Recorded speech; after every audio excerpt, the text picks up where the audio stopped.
బండు కనపడదు, ఏం బండి పరిశీలిస్తుందా అని.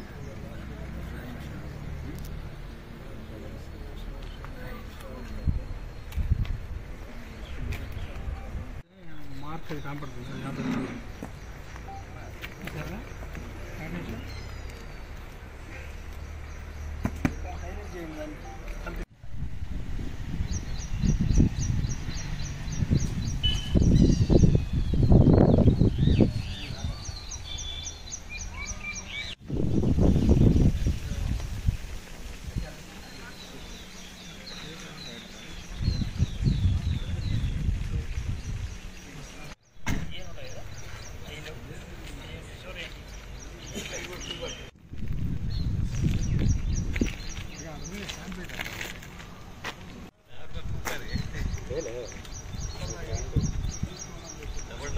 మొత్తం అక్రమ మద్యం సరఫరా చేసే దాని యొక్క ఖరీదు సుమారుగా 4,54,000 రూపాయలు ఉంటుంది.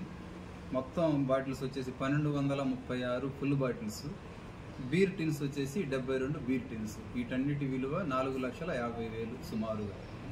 వాళ్ళు గోవా నుంచి గుంటూరుకి తీసుకెళ్తున్నారని ప్రాథమికంగా గుర్తించాము. అదంతా గోవా మందు. మాచర్ల రూరల్ సీన్ మాట్లాడుతున్నాం. ఇవాళ ఉదయం మన నాగార్జున సాగర్ అంటే విపి సౌత్ పోలీస్ స్టేషన్ పరిధిలో చెక్ పోస్ట్ వద్ద యాజ్ యూజువల్గా వెహికల్ చెకింగ్ చేస్తూ ఉన్నాము. మా ఎస్ఐ గారు సిబ్బంది వెహికల్ చెకింగ్ చేసే క్రమంలో ఒక గూడ్స్ క్యారియర్ ఆటో ఒకటి చెక్ చేసే క్రమంలో కొంచెం అనుమానాస్పదంగా అనిపించింది.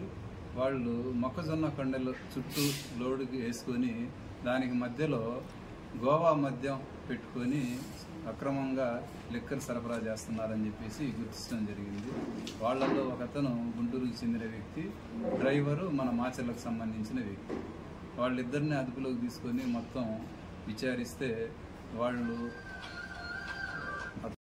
గోవా నుంచి గుంటూరుకు తీసుకొని వెళ్ళి అక్కడ అవసరమైన వాళ్ళకి అమ్ముకుంటా ఉంటామని చెప్పేసి ప్రాథమిక దర్యాప్తులో చెప్పడం జరిగింది. వాళ్ళ దగ్గర నుంచి మొత్తం 1236 ఫుల్ బాటిల్స్ మరియు 72 బీర్ టిన్స్ సీజ్ చేయడం జరిగింది.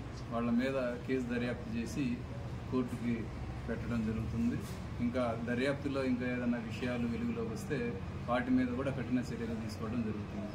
ఈ సందర్భంగా తెలియపరిచేది ఏంటంటే, ఎవరైనా సరే అక్రమంగా చట్టానికి వ్యతిరేకంగా బియ్యం కానీ లిక్కర్ కానీ ఇంకోటి ఏదైనా మైనింగ్ కానీ ఎటువంటి సరఫరా చేసినా చెక్ పోస్ట్లో మనకు విపి సౌత్ చెక్ పోస్ట్లో చెకింగ్ థరోగా జరుగుతూ ఉంది.